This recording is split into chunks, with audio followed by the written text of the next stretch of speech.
Anyway, hello Steelers, and welcome to this very special video. You can see over here to my left or right, whichever it is on the screen, we've got the big man himself, Rich Clarke from Two Fat Lardies, and we're going to be talking today about the forthcoming and very exciting Chain of Command 2. Isn't that right, Richard? Greetings, steel pickers. Not off. We are definitely going to be talking about that. I asked him if he wanted to do the intro, but he said no. But there he goes. He's done it now. So, Richard, what got you into wargaming? Yes, thank you, Alex. The very question I said, don't ask me that stupid question because I get fed up. I was actually kidnapped as a child by elves, and they forced me to play with toy soldiers. Right, I think that's a common story amongst all of us, isn't it? It's typical of my generation. Yeah, definitely. Well, look, we're here more to talk about Chain of Command 2, so that's what we're going to talk about. If you want to know about Richard's history of wargaming, go and listen to some other podcasts, because I'm sure he's told you plenty of times on there. It's tedious. And the story changes every time as well, anyway. It's just airfix, that's it. It's so boring. Everybody my age says the same thing. Anybody 10 years younger than me says Games Workshop. There's only two ways into wargaming, that's it, and I'm not discussing it again. Well, look, let's twist away from that very quickly. First up, Chain of Command 2. I mean, it's been on the down low for the last at least a year, hasn't it? I think, in public knowledge at least, that it's coming. The question is, Chain of Command's been around since what, 2015? Was it first published? I don't know. It's older than that. I think it's older, is it? Years now or something like that. Okay, right. Well, so I mean, it's been around for 12 years. Very popular set of rules, and I don't know your numbers, but I'd say it's probably one of your biggest sellers still in Two Fat Lardies. Yeah. That and Short Practice are probably in competition, aren't they? And so the question is really then with that is why do a second edition? You've got a successful set of rules, it works. Why? What's the point? Well, you do wonder that, don't you? And to be honest with you, I've never viewed doing a second edition as a set of rules as a sort of commercial venture. To be honest with you, it's tedious, really. What you really want to do is get it right first time, and doing a second edition is rather an admission that things aren't as perfect as they should have been. I have to say that in the intervening 12 years or 13 years or whatever it is since Chain of Command came out, we've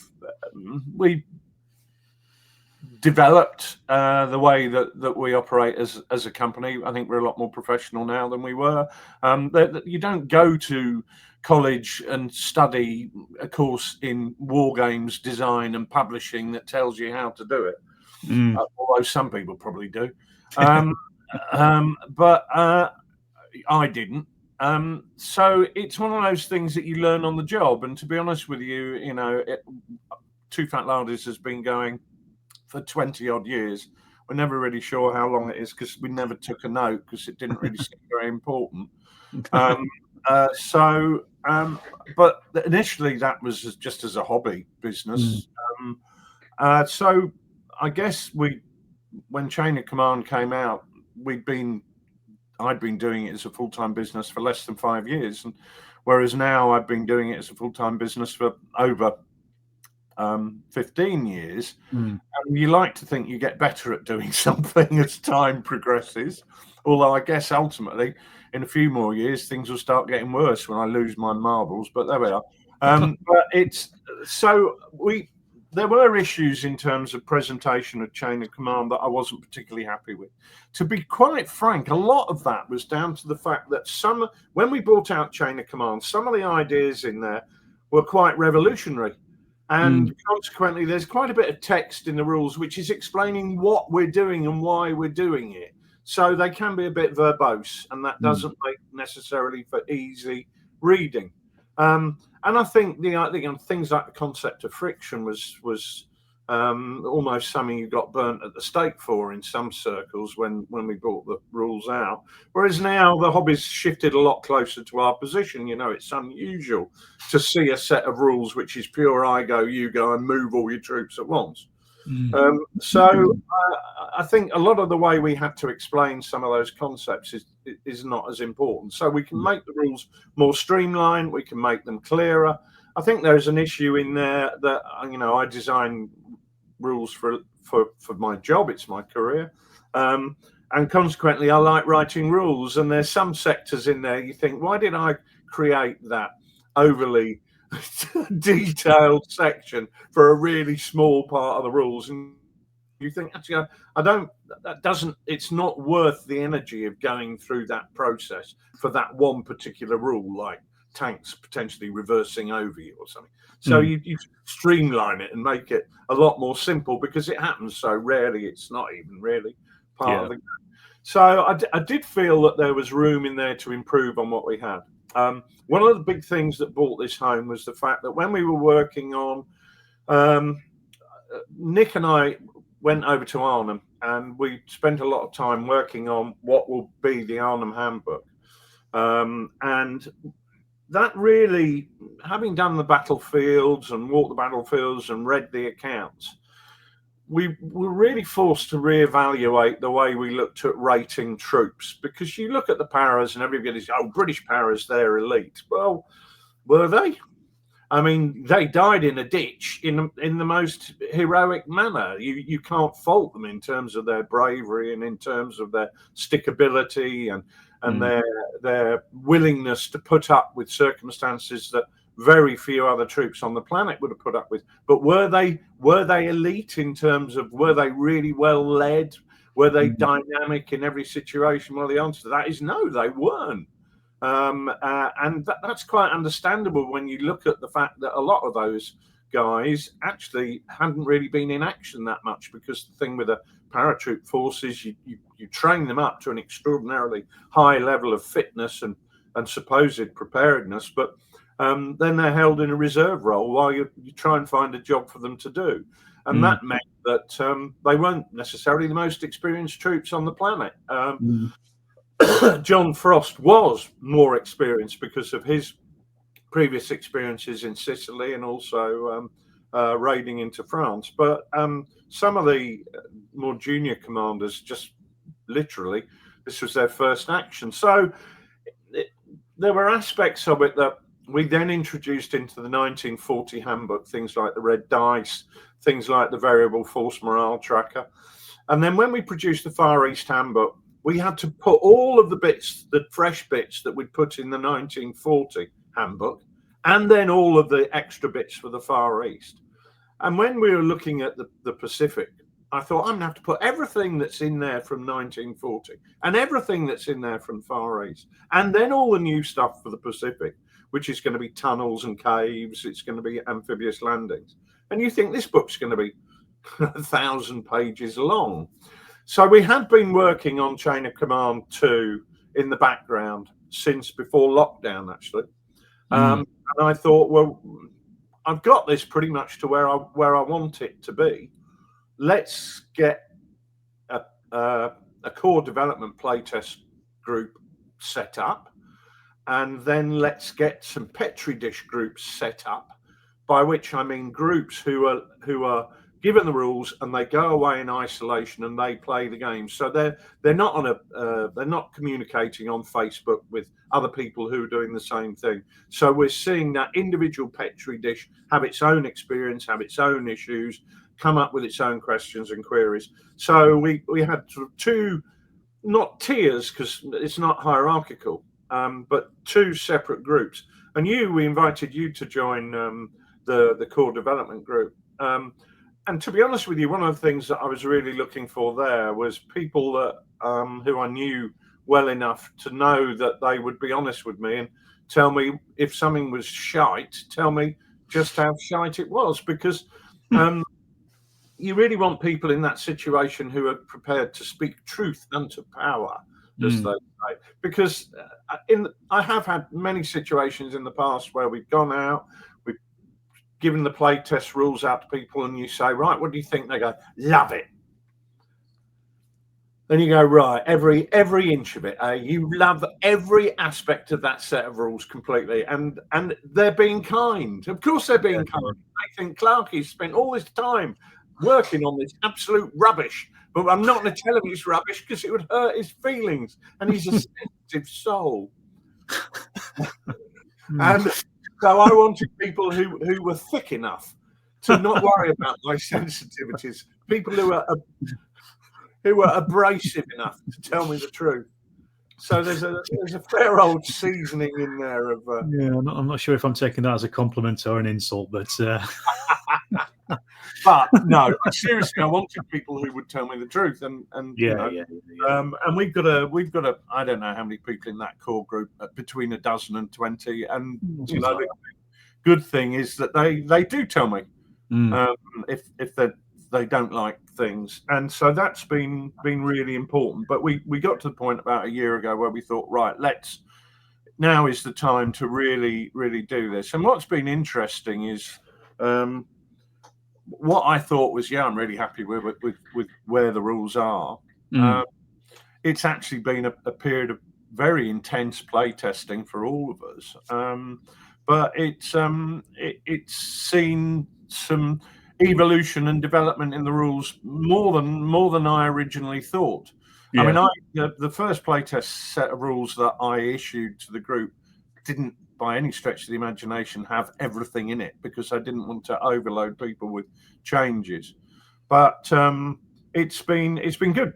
It's been very, very positive. So we've been really intensively play testing that on all different levels for the past year, after an initial sort of 4-year period of general development. Yeah. So in that general development point, I mean, you're not really. Were you play testing it, or were you kind of using the rules from the 1940 and the Eastern Front, the Far East handbooks as a bit of a play test as well for your personal group? And it's down in Lardies, isn't it? Well, I knew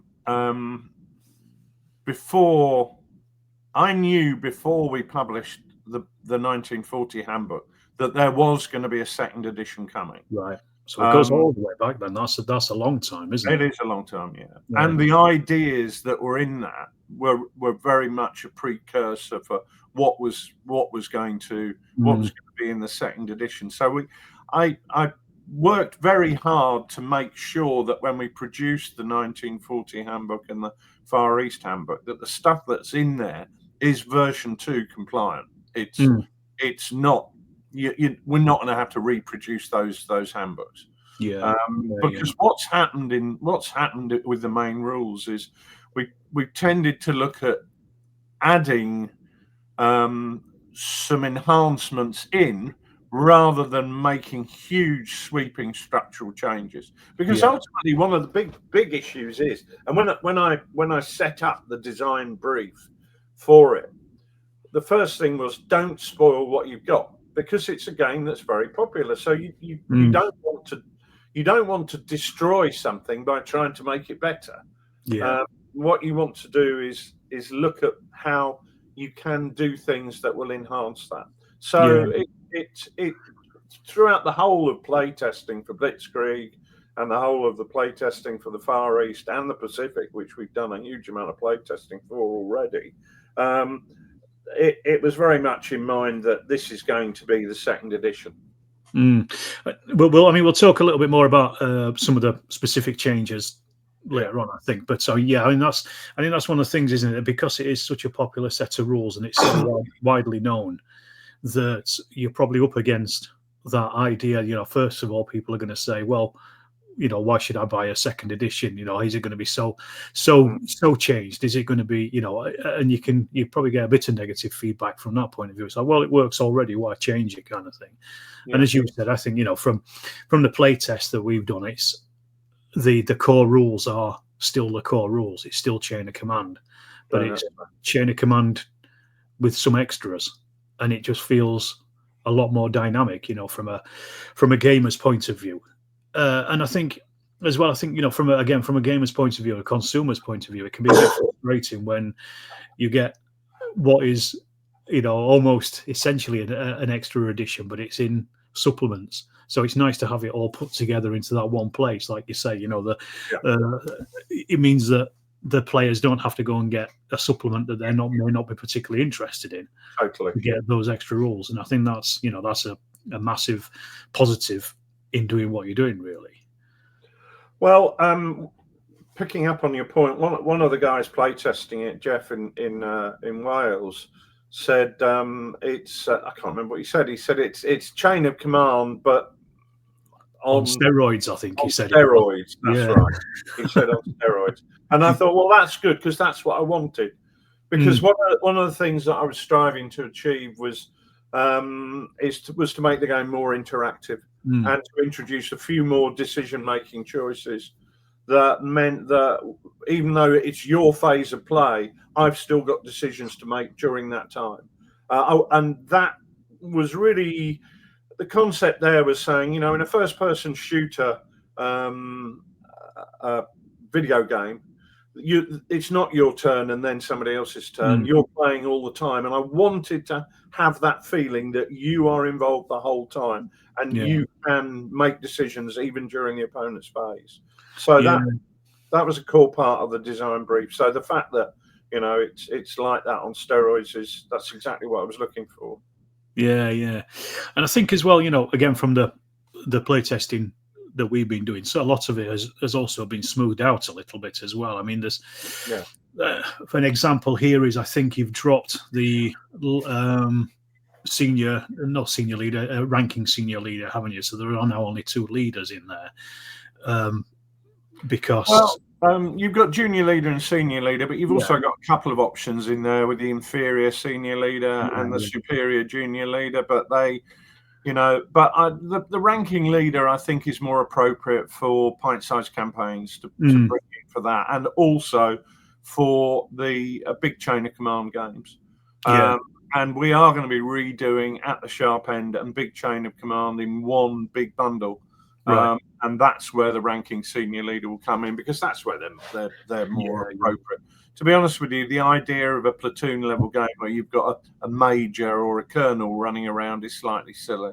I think, well, at least for me, it led a bit of confusion. When I first was reading it, before reading any errata or anything like that, it's like, well, which of these guys is the senior ranking leader? I don't know. So little things like that, I think, are good to just to clear up as well from that.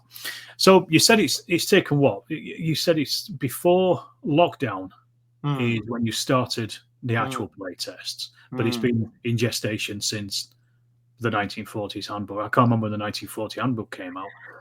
No, I have no idea. Yeah, it's quite I haven't even got a copy here. Sold them all. I've got some in the post room, but I can't be bothered to get up and walk around there. And it wouldn't be great viewing for your listeners. Not really, no. I'm just 10 minutes while you first about. But I mean, so then your playtesting then has actually started. You said lockdown, pre-lockdown, so that's 5 years now, then, isn't it? That is a long time to be playtesting a game that, as I say, is already in existence. Well, even with the new bits. I felt it was very important not to rush our fences. One of the great luxuries that I have got is that I don't produce a range of figures to go with the rules. Now, what often happens with companies who are it was 2018 Blitzkrieg. I've just looked it up on the PDF. So okay, 7 years ago. Wow, yes, I mean, it's nearly almost. That's a long time, isn't it?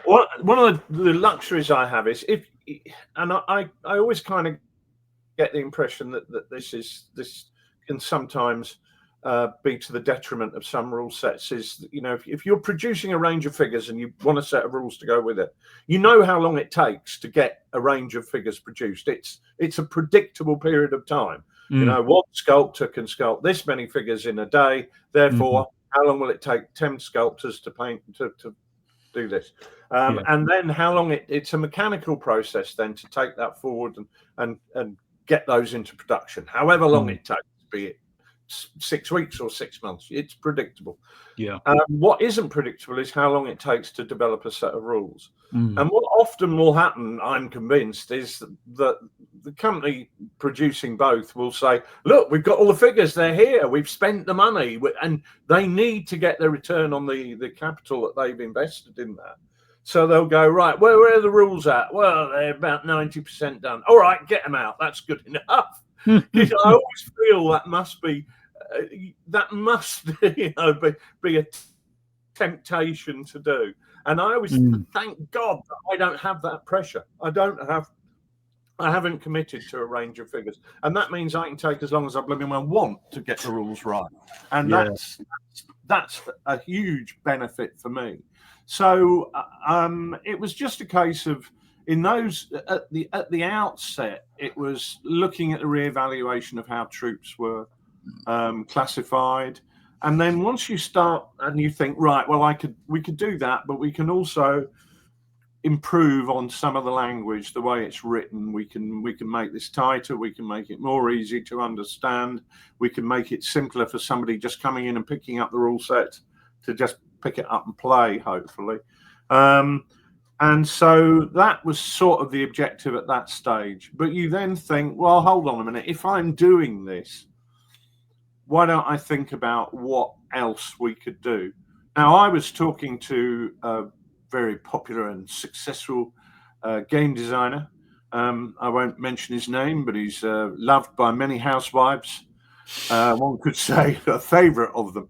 And he said to me, you know what the problem with these rules are, because that's how he talks when he's off camera. He said, it's that blooming Overwatch thingy. He said, because if I'm behind this edge here and you're up over that field on Overwatch. Let's see how long he's going to keep this up for, viewers, shall we? He says, I know you're on Overwatch, so I'm not going to run over that field, am I? He said, or more at the point, I know you're not on Overwatch, so I am going to run over that field. And I was quite annoyed by this. Not the accent, but what he said. And the reason being, I thought, you bastard, you're right. And Overwatch is important, but I thought there have to be other ways. So I thought, there's something there. He's right. That devilishly handsome young chap. So I took that on board. Yeah, and that was something that we've introduced with a little handful of rules that I call the React rules. They're not called that. I don't know why I call them it, but I do, because they allow you to react and respond. They do. So if I am across that field and I'm not on Overwatch, and the housewife's favourite decides to leg it over that field with his troops, I can now go, ha ha, bang! I'm gonna open fire at you because I'm reacting to a flagrant move, which is taking the mickey. But he can react and respond and go, whoa, ha ha ha! I'm hitting the dirt. Well, he wouldn't do it personally. He's too old. He wouldn't get up again. But his troops can hit the dirt. And so yeah, I mean that's one of the big major changes that we've seen. I mean, but where does that come from? What's the expand on that a little bit for us? I mean, how do you do that? Because just saying, oh yes, you can react and things. Oh yeah, right. There's certain limits to how you can react, isn't there? Yeah. Oh, that's a good question. All right, I thought that was a stupid question for a minute, but that's quite good. Right. Okay. Well, it's my job to be the stupid man here. That's the stupid questions. I know you do it. Your job to be the stupid man. Right. Okay. Well, as you know, Alex, that you can spend chain of command dice. You accumulate chain of command dice during play, and they become little aces up your sleeves, and you can whip them out at the right moment, as they say, and surprise me with maybe an ambush or interrupting or moving a jump off point to safety or shifting your sniper to a new position. and all of those things are great, but sometimes you think maybe it would be nice to just be able to spend 3 points rather than a whole chain of command dice.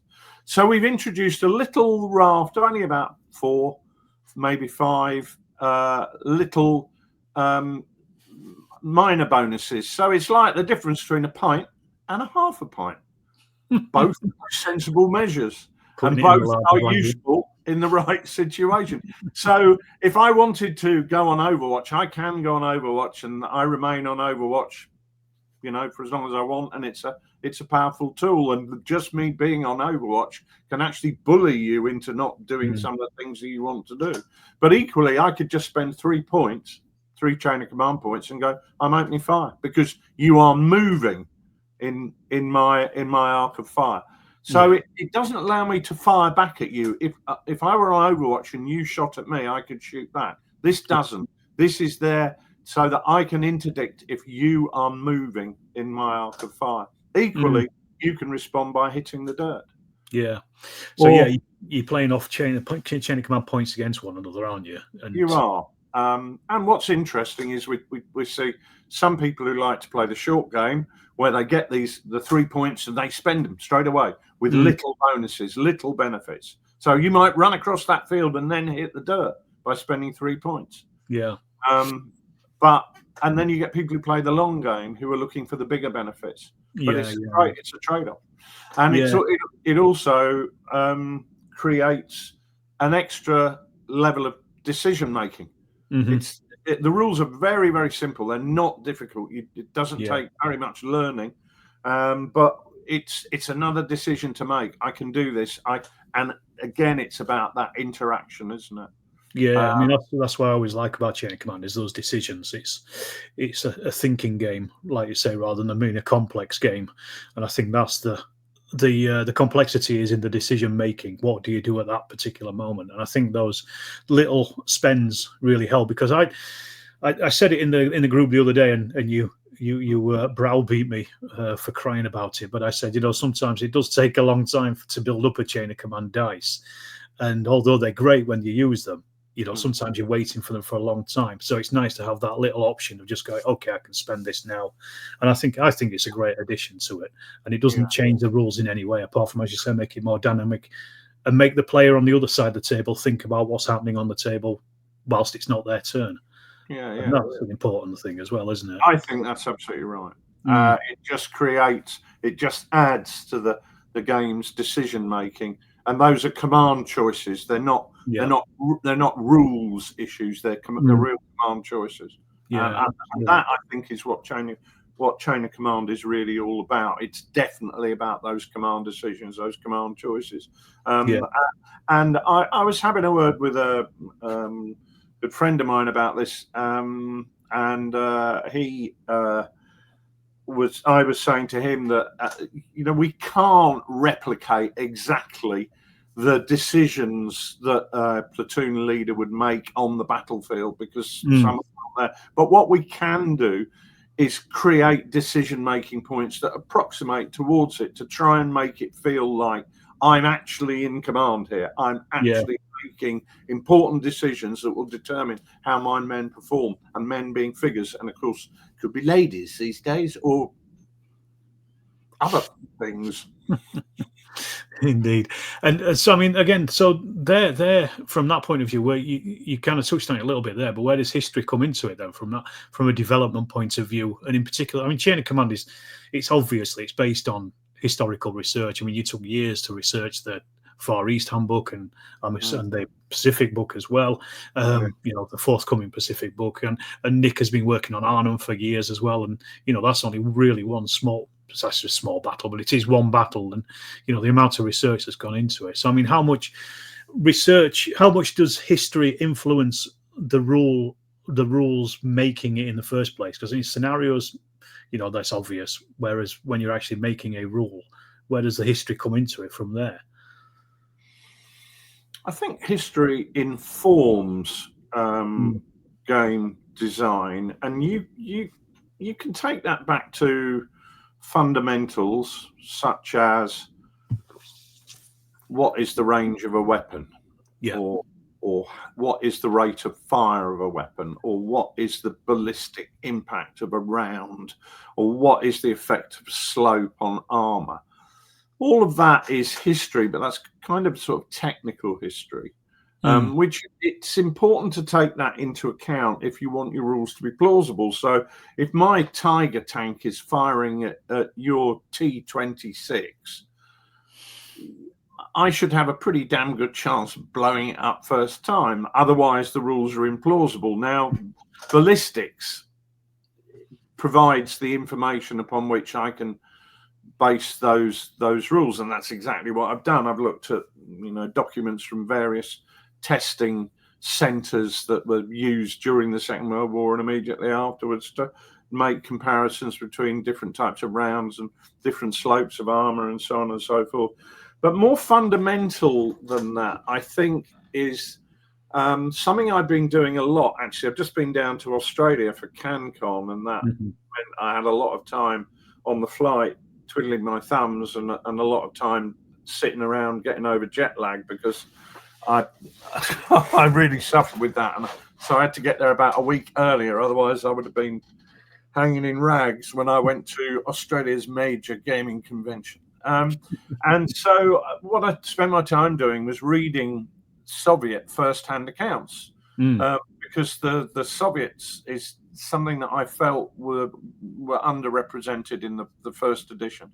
So I've been trying to really just finalize that bit, and that is something that I'm still working on, because it's they're quite a difficult one, really, because I hadn't realized it was illegal to write memoirs unless they were officially sanctioned by the Soviet government up until the fall of communism. So if you were a platoon commander on the Eastern Front fighting for the Soviets, your memoirs were not written.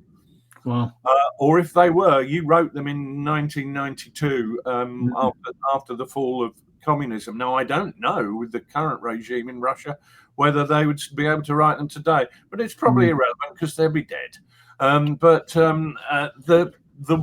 There were quite a spate of accounts written by veterans at that time, and they're quite interesting to read. They've certainly got that Soviet flavour to them.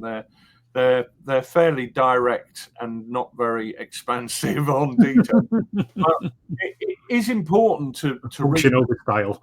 Yeah, absolutely, yeah. It's but it's important to read those to get a feel for the people that you're representing on the tabletop, but also to understand some of the decision-making points. What decisions were being made? What was the effect on those units? How did they operate under fire? Things like that. Just because technically, the rate of fire of an SMG is X.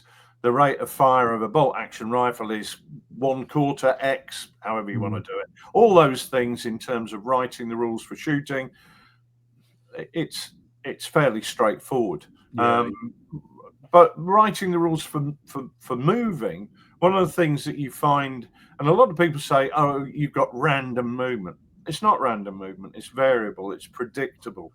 If you are rolling 1d6, it's random. If you're rolling 2d6, it's not. It's predictable. You can predict you're more likely to go 7 inches than 12 inches or 2 inches.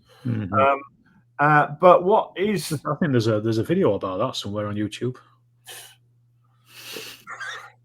There's some right old shite on YouTube, mate. Don't bother your time looking at most of it. But yeah, what I have seen it actually, mate. I thought it was brilliant. I thought it was amazing. It was I found myself learning things about myself that I didn't even know. Anyway, one of the things that comes out at reading these accounts is, how confident were these people that people could predict? People are having to make decisions on what they think is going to be the outcome. One of the reasons that we use variable movement is that if you run across that street between those two buildings, it's not a case of your men have been very slow and only moved 2 inches. It's a case that your enemy has reacted and responded to you quicker than you thought they would. And what nobody knows in combat is how quickly the enemy is going to respond to them. And that's really what the variable movement is about. How far did we get before the enemy had their say? So things like that, that is what you will get from those first-hand accounts. And that then informs what decisions are they making and what are the outcome of those decisions. And that you try and incorporate that in a game. It's the fact that Hitler invaded Russia in June 1941. That's history. It's irrelevant in terms of game design. But the fact that Vladimir Sergei Nokobolikov experienced that on a Thursday one afternoon in the Kuban in 1943, that is what is the meat and potato of trying to get that feel into the rule set. So history informs, but it has different types of history, have different types of use. Of course. And so let's talk about the rules and their development then, because I mean, you like you say, you've been developing this for a long time, and there's one of the things that I kind of wanted to touch on, because I've been part of that Facebook group where we've been discussing the rules, as you kind of been tantalizing us with them and asking us to test them whenever we can. And I think it's been too long to go into much detail, but I think one of the biggest changes that we've noticed is been the mortars. And I think a lot of people have always complained in the past that the mortars were overpowered, that they kind of ended a game, but that's the fault of somebody bunching their units up, isn't it, and putting everyone together. But we're not going to complain about that. But you can use them to block off areas and things. And they went through a massive change. And I remember there was at least about 3 or 4 different iterations of the mortar rules before the ones that you've now finally settled on. And that I think is, from a layman's point of view, and from somebody who was watching that development, it's just interesting to see how you get from literally A to almost Z or Y, through all these different, it's like going through a little garden or something. You're walking through a forest, all these down different paths. Some of them end up being dead ends, some of them come back to and you end up down at the nice pond with the ducks on it, which is the final rule. But how do you do that, and how do you get to that duck pond with your nice rules on it? It's poetry, mate. It's flowery language. I know you don't understand it. I thought it was a load of bollocks. Rule design is, in a way, I admire Moses. Really, I'm quite jealous of Moses, because he went up a mountain, and a couple of days later, he came down, and the rules were all done. And what's more, he'd plagiarized them. Somebody else had written them for him up there. And I think, why can't I be more Moses? But I'm not Moses, mate. I'm not. No. I'm not any biblical. You're far from it. Far from it. Nobody could level that accusation at you at all, I don't think. No, exactly.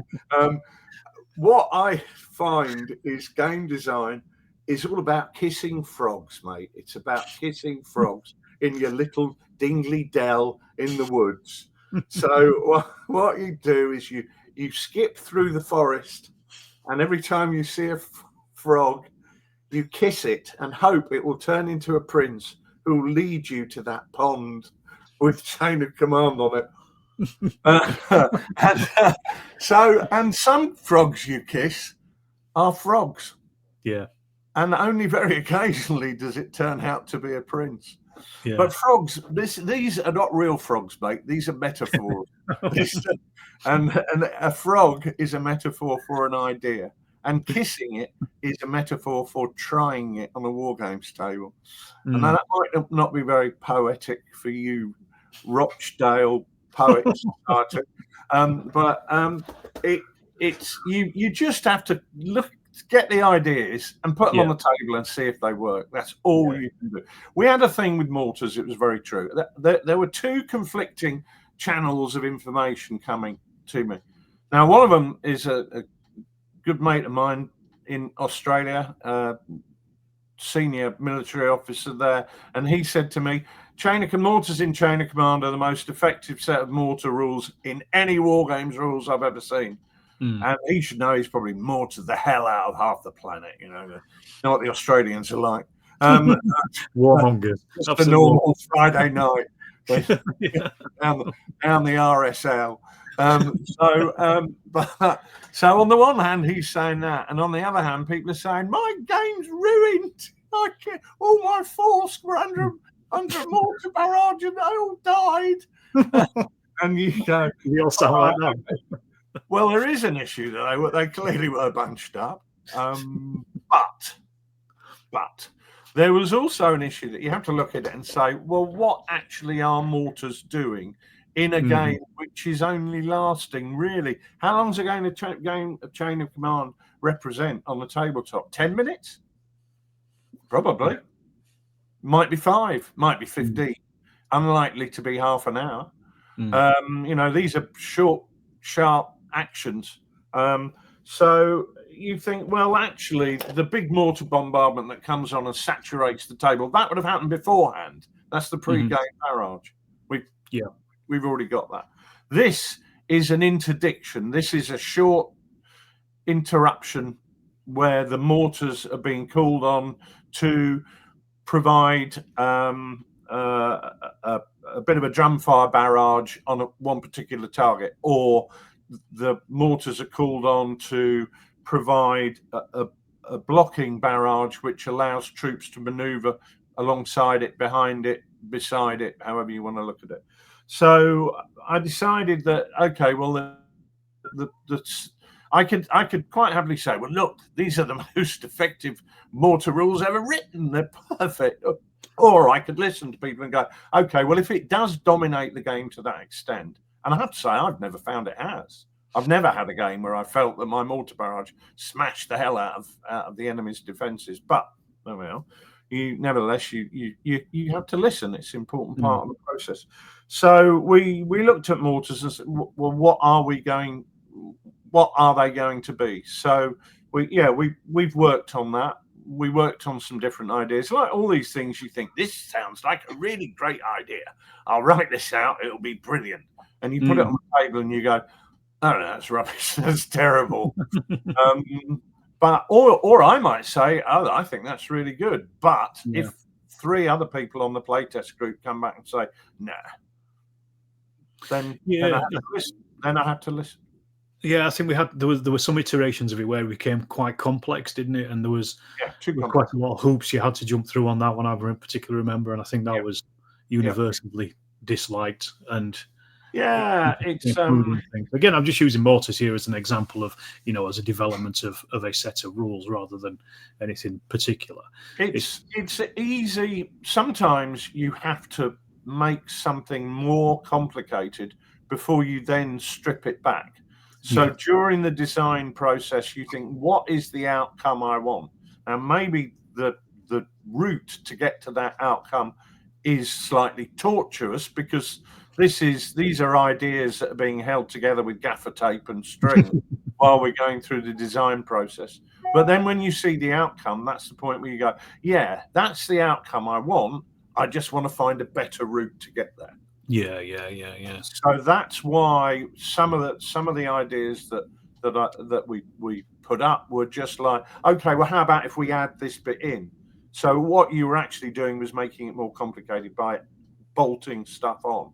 But then when you saw the outcome, you think, right, how can we get a more smoother process to get us to that? And hopefully that is what has resulted at the end.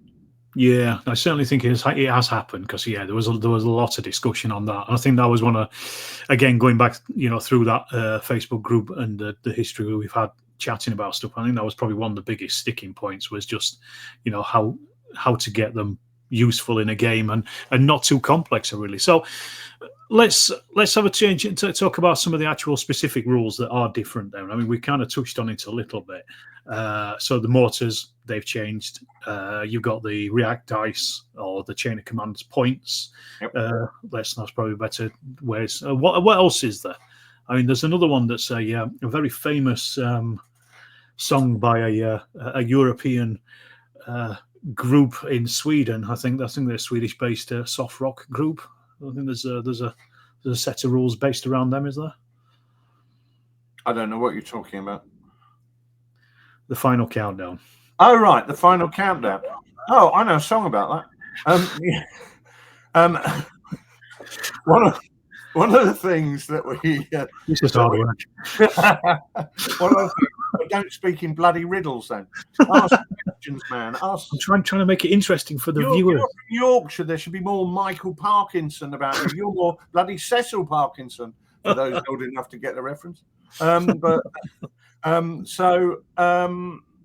Yeah, one of the things with the first edition of Chain of Command was I developed 6 scenarios, not 10, but 6 scenarios, which represent the various phases of battle. Mm. So the first scenario is a probe with my troops probing against your outpost line.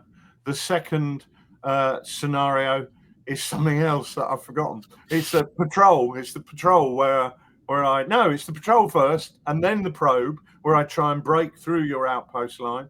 And then it's the attack on an objective, attack and defend, where I'm attacking your main line of defense.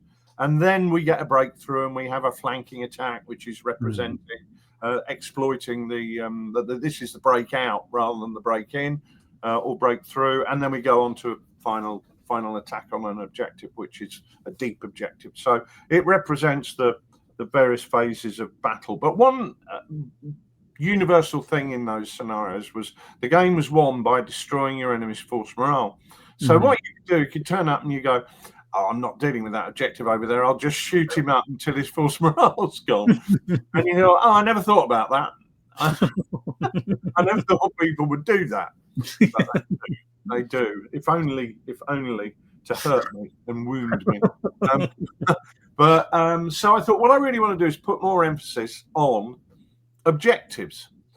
And so one of the things you think is, right, okay, we're attacking the bridge and the bridge is the objective. So you go, right, what I'm going to do, I've got one man on a tricycle who's dressed as a nun who's going to cycle up the road and jump onto that objective and go, I've won the game. And we've all seen players do stupid things like that. Oh, I've got a medic. Difficult to shoot medics, they ignore shot. I'm going to run the medic up the road. He's going to jump on the objective point and I'm going to declare myself the winner, even though it's surrounded by 5 Tiger tanks or whatever. Clearly, that is a nonsense. Yeah. And we wanted to avoid that. Not really playing the game of the spirits, are they, at that point? No, not really. Not really. But you say they're not playing the game of spirit, but we all know people who will do exactly that. Oh, yeah. Including me. What we thought we wanted the capture of an objective to be a significant point that would allow me to set into train a process that could end the game. So we thought about this, and I thought, wouldn't it be funny during playtest to call it The Final Countdown? That awful song by some group, Europe they were terrible. I mean, it was awful. And I even got the tune on my phone. It's the final countdown. It's great. So we put this on at the club, and it was clearly just a joke. And obviously, when the rules went to a final edition, it would not be called The Final Countdown because that would be stupid. But I thought, well, why not? Yeah, I can't be stupid. They're my rules. So The Final Countdown. Like it's our bit of a lifetime. and it is the final countdown. So I get the objective and I can now choose, am I going to declare that it's the final countdown? And if so, how many phases? What's your force morale, Alex? Currently, it's 5. Right. I've been battered. 5 phases left in which the final countdown could spell the end of the game. So if anybody rolls 3 6s to end the turn during that time, then that's it, game over. However, at the end of those 5 phases, it isn't game over. it's a bit like rugby union, and rugby union has always been a huge part in terms of chain of command. The playing through the phases was really inspired by that sport in terms of, do I make a darting run for the try line, or do I play through the phases, making incremental gains, and having that multiple phases is that opportunity to run for the try line, but equally you might want to play through the phases. So I thought what we really want is a situation like in rugby union where the clock goes red and it could be instant death at any point in time. So after we played those 5 phases, we then enter instant death. And the game will end at any point when one of us rolls 2 6s on our command dice. So you've got a mechanism there that means if I drive up the road on my tricycle dressed as a nun and go, I've won, and press the final countdown button, that man in that tiger tank is going to roll over the top of me and squash me flat, and the clock's running. So I'm under immense pressure now because I've set in train the final countdown, music, and but I've now got to get that. So it means that when you take an objective, what you need to be sure of is that you can then hold that objective against a counterattack. What it also does is it makes people get a move on. It means you can't wait for force morale to be whittled away. You have got to. That objective then becomes the sole focus of the action. And we've found that actually, often when the final countdown is summoned from the fiery pits of hell, the game then doesn't go the full term because people are focused on trying to get a resolution, and one of them, usually their force morale does go, but it does change the emphasis of the game.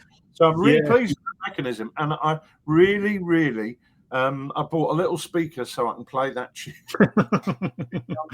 because it makes me laugh. What's wrong with that? What's wrong with that? When I'm sitting in my soggy upholstered chair in an old folks' home, I'll be able to look back on that and laugh at the final countdown. But yeah, I've played it. I've played it with decks, and we've tried out the final countdown a few times. And yes, it does. It really, really makes you think about, the game. All of a sudden, it's until that point, it's you're not really thinking about the end game. You're working your way towards it, and then all of a sudden, it's like, right, well, I really need to do this thing now. Otherwise, and it really does. It absolutely changes the dynamic of it, and just how you could be on the edge of defeat and still just pull it through by holding it on just long enough. Go on, that's right. So actually, it can work in your favour, and once the enemy is on that objective, you as the defender might declare the final countdown because you think I can bump him off there, or her, or they. But let me ask you this: did you play the music? I don't think we did. I'll have to ask Dex. It's been a little while since we played it, but I can't remember. It was at least playing in my head. Right. I don't think we had a little speaker with us, so no, I probably didn't. So I'm sorry to disappoint you. That is sad. At least you're keeping the side up anyway. So yeah, I mean, there's quite a few other bits and pieces, isn't there, in there like that just change the dynamism of the game itself. I mean, I don't want to blow my own trumpet here, but there is a Storm of Steel rules, isn't there, as well on top of that, which Not is anymore, have they been taken out? Have they? Oh, that's a shame. Just in time for this discussion. Yes, there is a Storm of Steel bonus, mate. There is a Storm of Steel bonus. But these things, they're all like little nudges, aren't they, really, for the player to, like the Storm of Steel bonus. We'll not talk about it too much, but it's when you're using your national characteristics and so it's nudging the player to get those bonuses. And it's the same as with the chain of command dice, isn't it? It's a nudge for the player to do something else instead of just playing the game and trying to win by destroying force morale, that kind of thing. It's all aimed at making the game more dynamic and just adding a few more opportunities for decision making. And I think we we've stuck very close. I was talking to Scott from Check Your Leader TV down in Australia, and he said to me, he said the big worry when people take a set of rules that's already a good set of rules and they do a second edition, more often than not, he said they get it wrong. They ruin it. He said, but he played the game and he said that is not the case. This is really good. It's what he would have hoped for as somebody who likes and enjoys Chain of Command. And in fact, he made a little program about it actually on his experiences at CanCon. And I thought, well, that's what I wanted. I wanted people to say, this is Chain of Command, but better. Yeah. I listened to a great review of another rule set recently, and the reviewer said what they did. He said they were very clever, and they said they weren't going to make any changes to the rules unless they were an improvement. And I like the idea of somebody making changes to the rules because they actively thought it would make it worse. But I know what he means.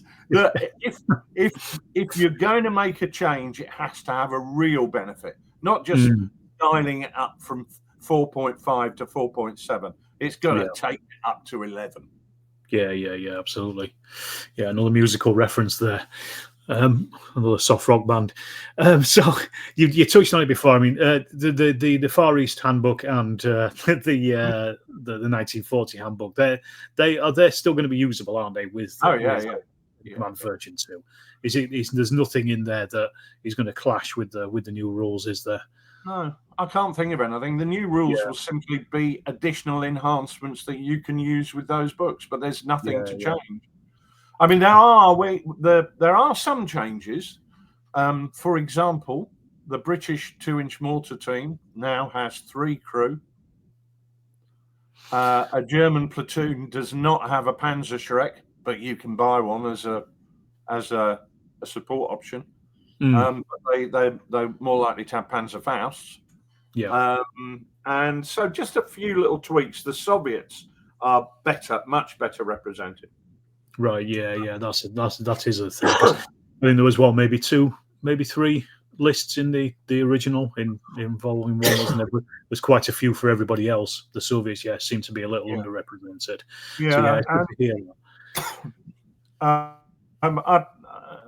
I felt that that maybe, if anything, I'd fallen into a trap of stereotypes with the Soviets, and it's fairly easily done because when you read their accounts of the actions, they fall into the trap of stereotypes. So, but I wanted to do some more research, which I've been able to by having access to some of their organizational tables, the Straf or however they pronounce it, their versions of the KSTN, the German list, and they come across as much more dynamic actually than they were. To be honest with you, the Soviets that you find in the original version of Chain of Command are much more appropriate for 1941 rather than 1944, 45. There were things that the Soviets that weren't good at, but there were quite a few things they were good at, and we focused on the positives rather than prove that in the field, didn't they? Really? Yeah, they did. Yeah. So what you like about them. But so basically, I won't have to get rid of my armies and buy new armies in. Then is what you're saying? No, I am saying that. No, you won't have to get rid of them. Yes, I am saying that. Your armies are all still going to be relevant. What you will see are some extra options. Some of the support point levels have changed, so you're far more likely to find that anti-tank guns are good value for money. Infantry support type vehicles are going to be better value for money. There's much more emphasis on using your Hanemags with the Panzer Grenadiers, your 251s. So the ability to use American armored infantry or British motor platoons, you're more likely to be choosing those half tracks as supports to get your troops to where you want them to get on the tabletop. And that's, to be honest with you, in version 1, my attitude was, well, they'd dismount when they got before they got to the table, so we won't really bother doing very much there. But in this version, those soft skin vehicles and armored personnel carriers really come into their own. So you might find yourself deciding you want to choose different support options. But you won't see the lists changing hugely. Yeah. And you've also, as well, that was one of the other things, is the bad things happen table has kind of changed, hasn't it? Depending on what support you lose, because before it was just a support unit, wasn't it? Yeah, it was a little bit one size fits all. If you lost a scout team support option, you would roll in the same way as you'd roll if you lost a Tiger tank, and I don't think psychologically it would have the same impact. So, it seemed a bit mismatched. Yeah, exactly. So now the bad things happen table just reflects the quality of the supports a little bit better. In terms of, am I losing a tank? Am I losing a truck? If a truck blows up, who cares? If your Panther blows up, you do care. So and like I say, I mean, to go back to it, the core of the rules is still solidly chain of command. It's just these little tweaks that just make it that. They do. It really emphasizes the game and those decisions and what you're doing on the tabletop. So what about the pint-sized campaigns? They're still going to be playable with Chain of Command 2. A lot of people have asked me this, and again, I think the answer is that yes. You might see some differences. So, for example, if you look at Camp Group Von Luck, we've got the British Paras in there as elites with 6 dice. All you do is take the British Paras out of version 2 and use their rating in that, which is more red dice rather than 6 dice, and it's the variable force morale thing. But yes, I mean, you'll be able to use those pint-sized campaigns. I don't see any reason to rewrite any of them because, as I say, the rules are more enhancements rather than changes. Okay, and then following on from that, then what supplements are we going to see in the future, and what pint-sized campaigns are we going to see in the future? I wonder if is there any going to be on the Eastern fronts, since you've been doing a bit of reading about that, or are you looking at other areas for pint-sized campaigns? Well, first things first, we're going to see the Arnhem Handbook. We're going to see At the Sharp End and Big Chain of Command rolled up together in one thing, probably called At the Sharp End Again or something, I don't know. And back at the sharp end. And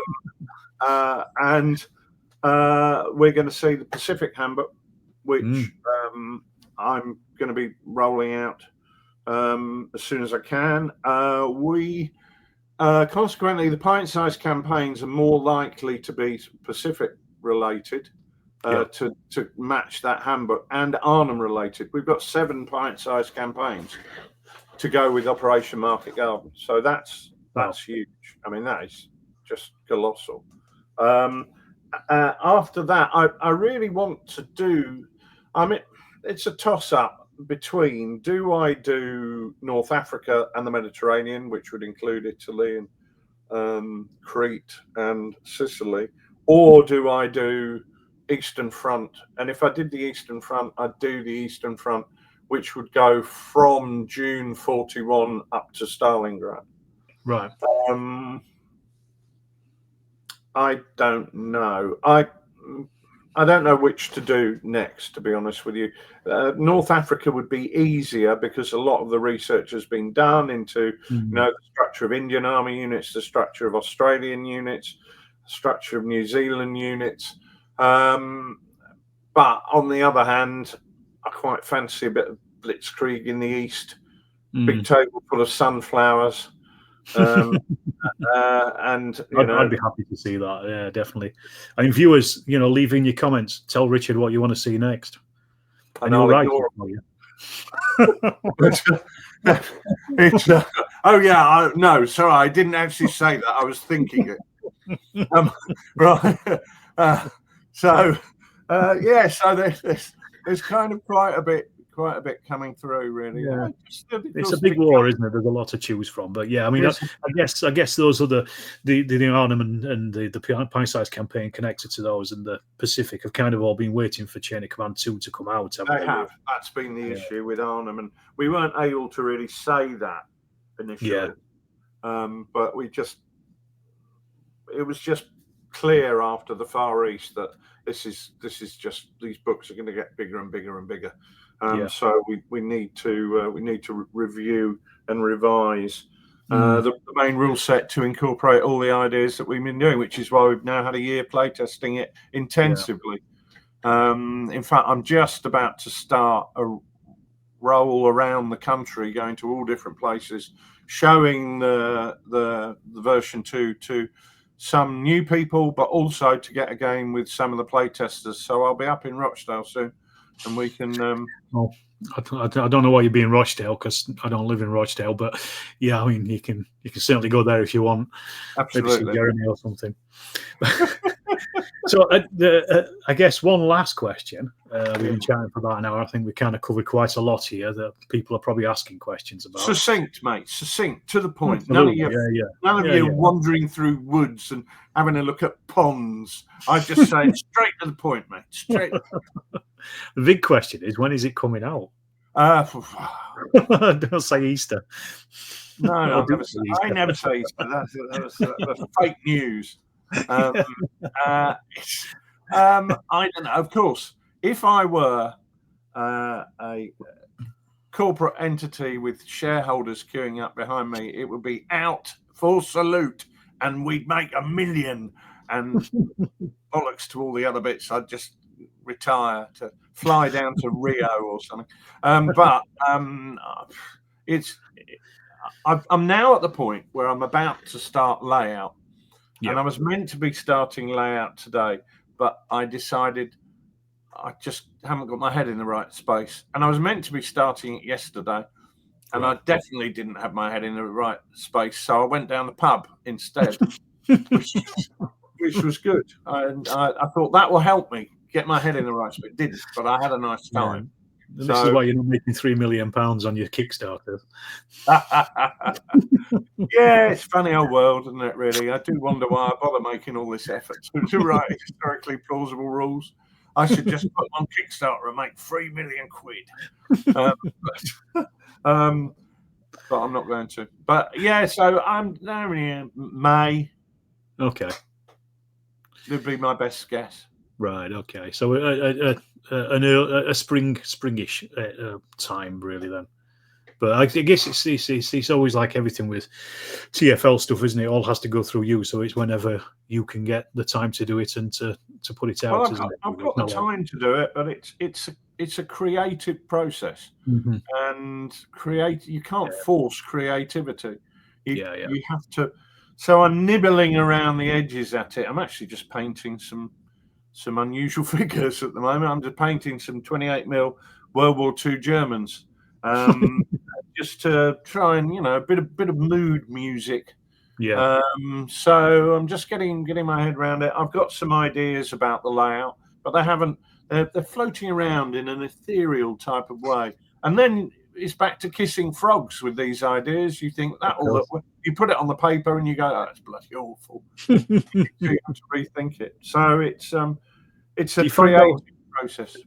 Do you find, though, as once you start it, I know you say you're struggling a bit to start it. Do you find once you start it, you're kind of focused on it and you are just going to not blast it through, but you will just go at it until it's done, kind of thing? Yeah, what I try and do the big issue is getting the theme, and that theme is the visual theme. What do I want it to look like? I've got in my head, I know what I want the structure of each chapter to look like, and so at the start of each chapter, I want to say, right, spotting, it's 5 steps, and these are the 5 steps. And so we'll have that at the top of each section, and then below it, we'll work through those 5 steps and how they work. So almost each section will have its own index, and so it will be very easy to use. Well, that's the idea. So I know how I want to do that, but what do I want it to look like? Not really sure.